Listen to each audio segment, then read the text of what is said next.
부동산 문제 때문에 사실은 이제 마음을 정하게 됐습니다.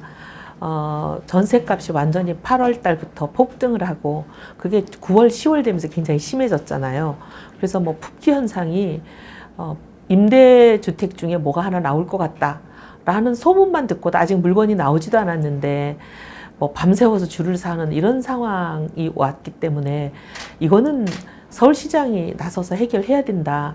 물론 대통령도 중요하지만 서울이 지금 제일 문제이기 때문에 서울이 제일 심각하잖아요. 정말 단군 이래 최악의 이거는 미친 집값이고 미친 전세잖아요. 이 미친 집값 미친 전세 문제는 이거 해결하는 서울시장이 나와야지. 서울시장이 이 문제 해결하지 않으면 있을 이유가 없다 이런 생각으로 서울시장 보궐이 또 마침 있으니까 서울시장이 돼서 이런 문제 해결에 뛰어들겠다 이런 마음으로 이제 시작을 했습니다. 그럼 좀 출마를 이제 결심한 시기가 좀 어떻게? 10월 한 뭐 중순? 주변에 많은 번을 예, 10월 중순서부터 이제 어떻게 보면은 이제 거의 마음을 대충 좀 먹고 그다음부터 이제 이리저리 주변 의견도 듣고 왜냐하면 또 정치라는 게 혼자 하는 게 아니다 보니까 지금까지 도와주셨던 분들의 동의도 구해야 되고 이제 그런 좀 과정이 필요했었어요. 그래서 시간이 조금 걸렸습니다. 11월 한 19일까지. 일단 뭐 제 이력서 자체가 평생에 경제 빼면 아무것도 없다 이런 말이 있을 만큼 제가 이제 경제에 집중해 왔던 사람이고 특히 그 중에서도 부동산하고 세금 문제에 주력해 왔습니다. 그래서 어떻게 보면 그동안 뭐 실적도 있다고 감히 말씀드리겠는데 6,342억 원의 세금을 환급받는 문제 제가 법안도 발의하고 뭐 미연 소송도 쫓아다니고 하면서 결국은 얻어내서 많은 분들이 그걸 잘못된 세금이다 하고 헌재가 판결해 주셨기 때문에 환급을 받은 거잖아요. 그래서 이해훈의 공이다 언론 보도도 많았고 그래서 이제 그런 일들도 이뤄낸 적이 있고 또 뭐 잘못 부과된 부당한 재건축 부담금 1,100억 원이 넘는 그런 부당하게 부과된 재건축 부담금 이것도 취소 얻어내고 그다음에 또 분양가 상한제가 상당히 이제 부당하게 도입이 되는 상황이었어요. 근데 이거는 이제 국회에서도 끊임없이 끈질기게 따져서 결국 이것도 유예를 좀 얻어냈던 그 전력도 있고 그리고 또 뭐 예를 들면 재건축 단지나 이런 데 이사하시는 분들이 이주비 대출을 부당하게 제한하는 바람에 문정부가 다들 망연자실 하실 때 그것도 금융위 하고 끈질기게 설득해내 가지고 결국은 그 문제도 해결을 했고 여러 이제 해결한 전력들이 있습니다. 그리고 이제 제가 있었던 지역구에서 63개 어떻게 보면 정비 사업이 있었는데 그중에 39개를 사실상 성공을 다 시켜서 해결을 했으니까 성적표가 그래도 말을 하는 거 아니냐.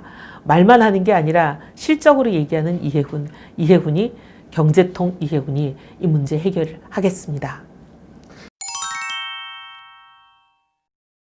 지금은 자영업자들 뿐만 아니라 모든 사람이 상당히 코로나 때문에 어렵습니다. 근데 이 코로나는 이제 정부가 원인 제공을 한 건 아니지만 어쨌든 이것을 방역 관리를 하는 차원에서 뭐 영업도 제한하고 여러 가지 제한을 많이 하잖아요.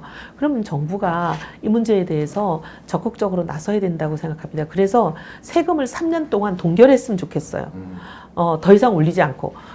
내년 6월부터 지금 중과가 예정돼 있는 재산세, 종부세, 이거 보유세잖아요. 보유세는 사실 소득이 없는데도 그냥 내는 거 아니에요. 지금 소득이 줄어서 이렇게 굉장히 어려운데 이거는 당분간 코로나가 내년에 설사 종식이 된다 하더라도 올해 한 해 온전히 코로나 때문에 손실을 많이 보셨고 또 내년도 보시기 때문에 이 손실을 만회하려면 적어도 3년간은 동결을 해야 된다 이렇게 보거든요. 그래서 세금 동결 3년 세금 동결 이건 제가 주장하는 바고 그 다음에 이제 부동산 집값 미친 전세 이 얘기는 지금 공급이 부족해서 이런 현상이 생깁니다. 이 정부는 자꾸만 공급 부족하지 않다고 3년 반 동안 부인을 하다가 최근에는 공급이 부족하다는 거, 공급이 필요하다는 것을 인정하고 공급 확충으로 선회는 했지만 이분들 공급 정책은 제대로 된 공급 정책이 아니에요.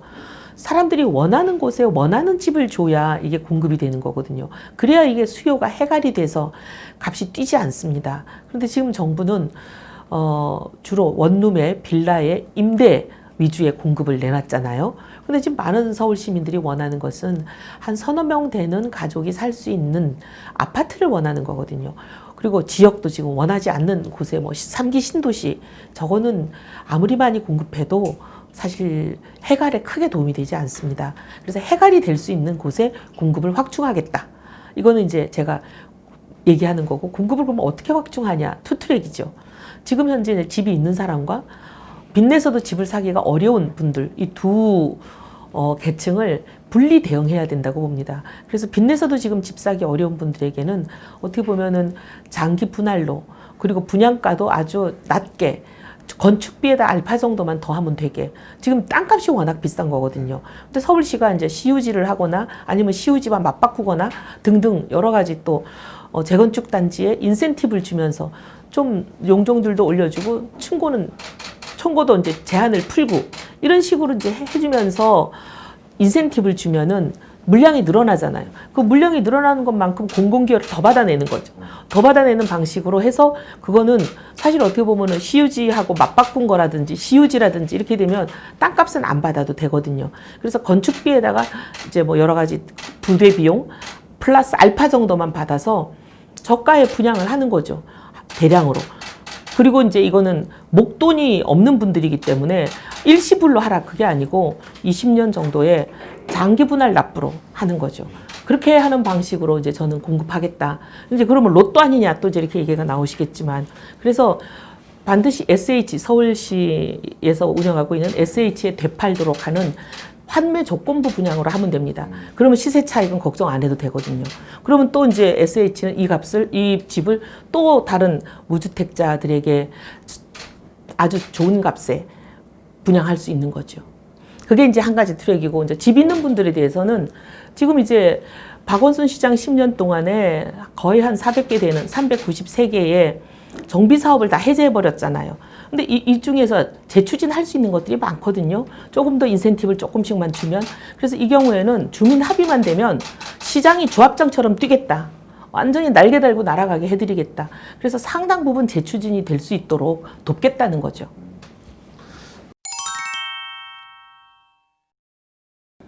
일단 이 문제를 해결할 능력이 입증된 사람이다. 말로 내가 이 문제를 해결하겠다고 하는 분들은 해결할 수 있을지 없을지는 미지수잖아요.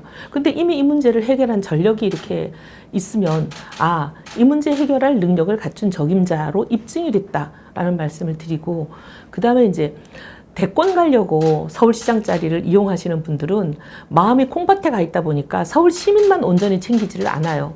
근데 저는 대권 생각이 전혀 없기 때문에 대권 갈 생각이 전혀 없는 사람, 저 같은 사람이 와서 온전히 서울 시민만 온전히 챙기는 삶을 챙기는 그런 경제시장 되겠다. 지금은 경제시장이 필요한 때입니다. 경제시장의 가장 적임자가 이해운이라고 감히 말씀드리고 싶습니다.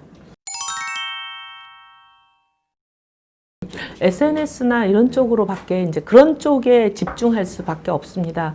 그런데 이제 저희들도 사실 그런 채비를 지금 준비를 많이 하고 있고, 막상 선거전이 개막이 되면 그때 이제 SNS로 많은 유권자들에게 무슨 생각을 하며 이해운이 어떤 경쟁력이 있으며 그리고 왜 이해운이 돼야 되는지 등을 알릴 그런 준비들을 지금 하고 있습니다. 뭐 페이스북, 뭐 블로그, 그 다음에 또 이제 각종 포스팅, 밴드 등등